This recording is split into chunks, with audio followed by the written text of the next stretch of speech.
इस particular session के अंदर हम प्रीवियस ईयर क्वेश्चंस को डिस्कस करने वाले हैं और अगर आप इन प्रीवियस ईयर क्वेश्चंस की जो पीडीएफ है वो डाउनलोड करना चाहते हैं तो आप O2IAS Academy ऐप को डाउनलोड कर सकते हैं और वहाँ पे आपको इसका पीडीएफ मिल जाएगा। मैं स्टेप बाय स्टेप आपको गाइड कर देता हूँ that how you can download those PDFs. So जब आप O2IAS Academy ऐप डाउनलोड करेंगे, this is the interface of the app. वहाँ पे आपको स्टोर सेक्शन के अंदर जाना है। स्टोर सेक्शन में आपको बेसिकली ये कोर्स मिलेगा, anthropology answer writing UPSC mains 2024 course. इस कोर्स के ऊपर आपको क्लिक करना है। वहाँ पे आपको कंटेंट सेक्शन के अंदर जाना है। You will be opening the overview section. यहाँ से भी आप जो फ्री रिसोर्स है वो डाउनलोड करना चाहते हैं, बट कंटेंट सेक्शन के अंदर जाइएगा। कंटेंट सेक्शन में आपको फ्री रिसोर्स ये फोल्डर जो है वो मिल जाएगा।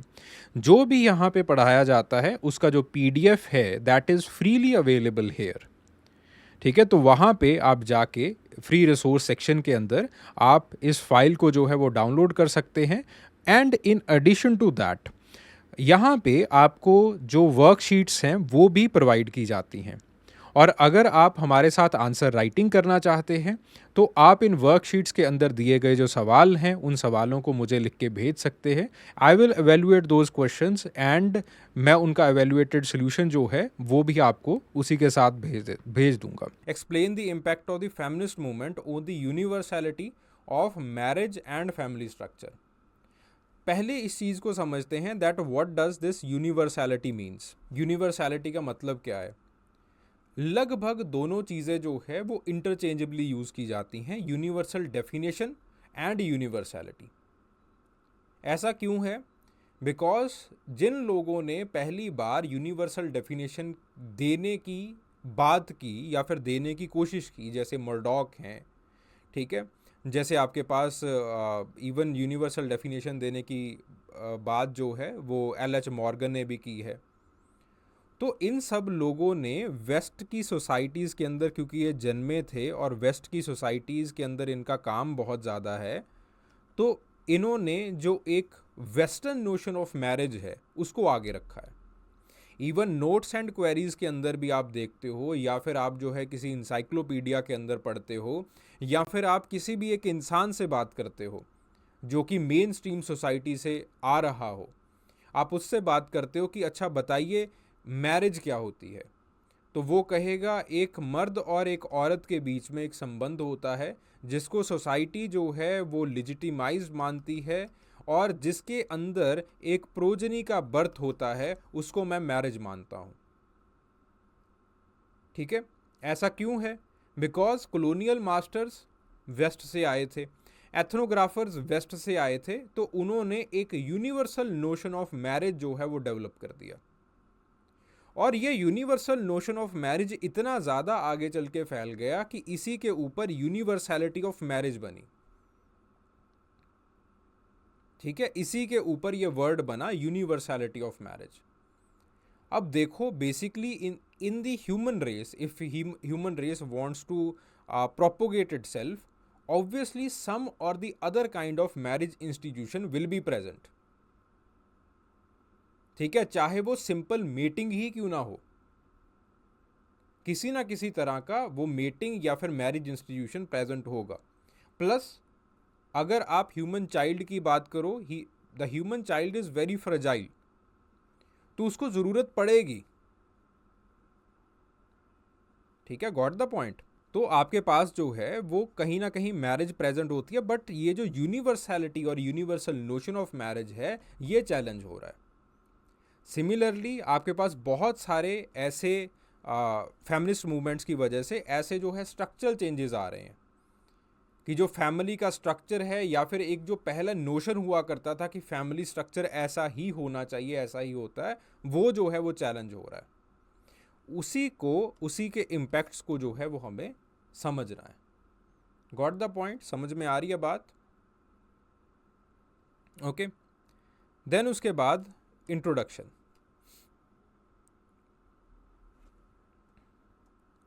सो the feminist movements that is a socio political movement. Basically इनका काम क्या है? They advocate for the women's right on the ground of equality और इन्होंने जो है वो सोसाइटल नॉर्म्स को रेवोल्यूशनाइज किया है। ठीक है, सोसाइटल नॉर्म्स जो कि मैरिज और फैमिली के स्ट्रक्चर को बना रहे थे।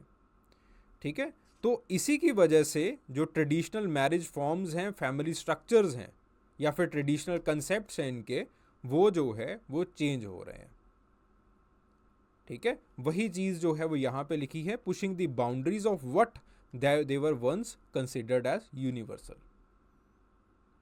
ठीक है जी, तो दिस इज क्लियर, कंसेप्ट यहां से क्लियर हो गया। फिर उसके बाद क्या इम्पैक्ट है मैरिज का on the universality of marriage, feminist movements का। ऑटनर कहती हैं दैट आपके पास जो है सोसाइटल जेंडर हायरार्कीज जो है वो विमेन की association with nature and main की एसोसिएशन विद कल्चर से बनती हैं। ठीक है, विमेन का दबदबा जो है वो नेचर के ऊपर होता है, मेन का दबदबा जो है वो कल्चर के ऊपर होता है। तो जैसे ही कैपिटलिज्म आता है, कैपिटलिज्म क्या करता है, कल्चर का दबदबा नेचर के ऊपर कर देता है। विमेन का दबदबा नेचर के ऊपर कैसे है, because she is the she will give birth to the child. ठीक है, तो ऑटोमेटिकली जो नेचर का एसोसिएशन है वो, सॉरी, विमेन का एसोसिएशन जो है वो नेचर के साथ किया जाता है, और जो मेन है उनका एसोसिएशन जो है वो कल्चर के साथ किया जाता है। क्यों? क्योंकि पॉलिटिकल स्ट्रक्चर्स को कौन आजकल संभाल रहा है, मेन संभाल रहे हैं। इकोनॉमिक्स को कौन ज़्यादा संभाल रहा है, who is the, according to the notion of family, who will be the bread winner, men will be the bread winner.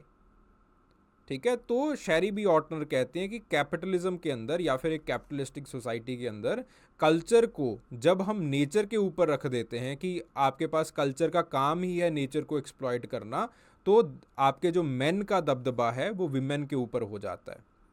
ठीक है, तो शेरी बी ऑटनर कहते हैं कि असल में दोनों को कोएग्जिस्ट करना है। ठीक है, तो फेमिनिस्ट मूवमेंट्स जो है वो बेसिकली ऐसा फ्रेमवर्क बनाना चाहती हैं जो कि एक इक्वालिटी ऑफ पार्टनरशिप जो है वो रखे। फिर उसके बाद एलनोर लीकॉक, अब इनको थोड़ा सा समझना इम्पॉर्टेंट है, इवन शेरी ऑटनर को भी, लीकॉक को भी। ठीक है, लीकॉक बेसिकली उन्होंने जो है ट्राइबल सोसाइटीज़ के अंदर, नासकपी सोसाइटी के अंदर जो है वो काम किया। वहाँ पे उन्होंने देखा कि कॉलोनियल इन्फ्लुएंसेस बेसिकली पैट्रियार्चिकल नॉर्म्स को इन्फोर्स करते हैं। जो पहले सिंपल सोसाइटीज़ थी या फिर जो नॉन वेस्टर्न सोसाइटीज़ हुआ करती थी, उन सोसाइटीज़ के अंदर ये पैट्रियार्किकल नॉर्म्स या फिर वेस्टर्न पैट्रियार्किकल नॉर्म्स जो है वो नहीं हुआ करते थे। ये बाहर से कॉलोनियलिज्म आया, वहाँ पे पहले ब्राइड वेल्थ हुआ करती थी। ठीक है, कि आपकी जो लड़की है वो कितनी समझदार है, उसको कितना जो है वो घर का काम करना आता है, या फिर कितना जो है वो इन चीज़ों को मैनेज कर सकती है, संभाल सकती है, तो उसके ऊपर ब्राइड वेल्थ दिया जाता था। बट जैसे ही कॉलोनियल मास्टर्स आए, bride wealth it was replaced by डोरी, और बहुत सारे जो वेस्टर्न नॉर्म्स थे, जो कि पैट्रियार्किकल नॉर्म्स थे, वो अपने पास जो है वो लेके आए, जैसे male as a bread winner. वो कहते हैं कि सिंपल सोसाइटीज़ के अंदर, बहुत सारी सिंपल सोसाइटीज़ हैं, ऐसा होता नहीं है। ठीक है, तो फेमिनिस्ट मूवमेंट्स कहती हैं कि जब कॉलोनियल मास्टर्स अब नहीं है, तो पैट्रियार्किकल नॉर्म्स क्या कर रहे हैं, जो ओरिजिनल स्ट्रक्चर्स हैं उसके ऊपर आपको जो है वो वापस जाना चाहिए। ठीक है, देन उसके बाद Judith Butler. So Butler viewed the gender as the performative, not biological. What is performative? पिछली क्लास के अंदर भी डिस्कस किया था। परफॉर्मेटिव का मतलब होता है जो आपको सिखाया जाता है। जैसे फॉर एग्जांपल, कोई there is a national day और समथिंग, आपको स्टेज के ऊपर परफॉर्मेंस करनी है। ठीक है, परफॉर्मेंस अदा करनी है आपको, तो परफॉर्मेंस करने के लिए you will have a rehearsal. ठीक है, तो सिमिलरली एट द एंड इंसान, अकॉर्डिंग टू जूडिथ बटलर, इंसान एट द एंड सोसाइटी के अंदर क्या कर रहा होता है, परफॉर्मेंस ही कर रहा होता है। फैमिली के अंदर क्या करता है, परफॉर्मेंस ही करता है। ठीक है, फैमिली और मैरिज रिलेशनशिप के अंदर परफॉर्मेंस ही चलती है। तो इस तरह से एक इंसान जो है, जैसे स्टेज के ऊपर एक आर्टिस्ट अपना कैरेक्टर बिल्ट करता है, वैसे ही आपके पास सोसाइटी में भी लोग अपना करेक्टर बिल्ट करते हैं। जेंडर का नोशन जूडिथ बटलर कहते हैं कि ऐसे नहीं है कि बायोलॉजिकल है, कि आप पैदा ही इन करेक्टरिस्टिक्स के साथ हुए हो। नहीं, ये करेक्टरिस्टिक्स आपके अंदर डाले गए हैं, आपने इन करेक्टरिस्टिक को समझा है, आपने, you are just performing your characteristics, इससे ज़्यादा कुछ नहीं है। ठीक है, तो वो कहती हैं कि ये जो हेट्रोसेक्सुअल मैरिज का फाउंडेशन है, ये भी जो है वो चैलेंज करने लायक बात है कि शुड मैरिजेस बी हेट्रोसेक्सुअल, और इनको ऐसे ही होना चाहिए, मेल को ऐसे ही बिहेव करना चाहिए, विमेन को ऐसे ही बिहेव करना चाहिए। ठीक है, और बेसिकली फेमिनिस्ट मूवमेंट्स जो कि जूडिथ बटलर ने जो है वो स्पीयर हेड की है, उसके अंदर वो कहती हैं कि मैरिज के अंदर इक्वालिटी होनी चाहिए। ये जो हमने नोशन बना रखा है that she should be submissive, he should be dominant, ये जो है वो इसको रिकंसाइल करने की ज़रूरत है। देन उसके बाद Gayle Rubin the traffic in women, उन्होंने लिखा है criticise the patriarchal family structure including the traditional marriage, जिसके अंदर जो है वो विमेन को सब्जुडिकेट किया जाता है। तो her insights according to the feminist, her insight support the feminist initiatives जो कि इक्वालिटी को सपोर्ट करते हैं, विमेन को active participation in human house in the household responsibilities उसके अंदर जो है वो रखते हैं। ठीक है, और गेल रूबिन बेसिकली मानती हैं कि ऑल्दो जो फैमिली के इंस्टीट्यूशंस हैं, जो मैरिज के इंस्टीट्यूशंस हैं, दे आर इम्पॉर्टेंट, बट ये जो डिवीज़न ऑफ वर्क है इसको इक्वालिटी के ऊपर जो है वो हमें लेके आना पड़ेगा। ठीक है, तो इस तरह से जो फेमिनिस्ट मूवमेंट्स हैं, they are spearheaded by Sherry Ortner, Leacock, Butler and Rubin. उन्होंने यूनिवर्सलिटी या फिर इस यूनिवर्सल नोशन ऑफ मैरिज के ऊपर जो है वो इम्पैक्ट डाला है। ठीक है, एंड देन उसके बाद what is the impact on the family structure. Okay, तो आपके पास जो है वो Marilyn Strathern, observation of the diverse familial norms in the Papua New Guinea, कि उन्होंने पापुआ न्यू गिनी के अंदर काम किया था और उनके अंदर उन्होंने देखा कि मैरिज का कोई फैमिली का जो है वो कोई एक स्ट्रक्चर नहीं है। ठीक है, पापुआ न्यू गिनी के अंदर बहुत सारी ट्राइबल कम्युनिटीज़ हैं और उन ट्राइबल कम्युनिटीज़ ने कोई ऐसा नहीं है कि आप जो है वो कोई एक मैरिज और फैमिली का यूनिवर्सल स्ट्रक्चर जो है वो बना सकते हो। हर एक ट्राइबल कम्युनिटी ने मैरिज और फैमिली का जो है वो अपने हिसाब से स्ट्रक्चर बनाया हुआ है। ठीक है, कई जो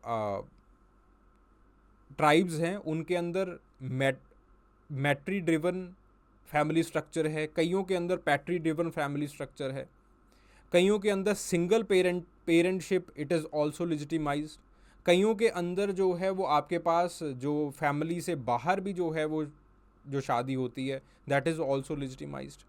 ठीक है, childless couples they are also the part and parcel of family. तो इस तरह से मैरल स्टेथन कहती हैं कि बेसिकली हुआ क्या है कि हमने अपनी सोसाइटी के अंदर जो इकोनॉमिक पावर्स थी उनको कल्चरल पावर्स बनाया है। जैसे फॉर एग्जांपल इकोनॉमिक पावर कौन थी? America, west, it became an economic power, उसको हमने कल्चरल पावर मान लिया और जो उन्होंने किया उसको जो है वो हमने पूरी दुनिया के अंदर फैला दिया कि यही सही है बाकी गलत है।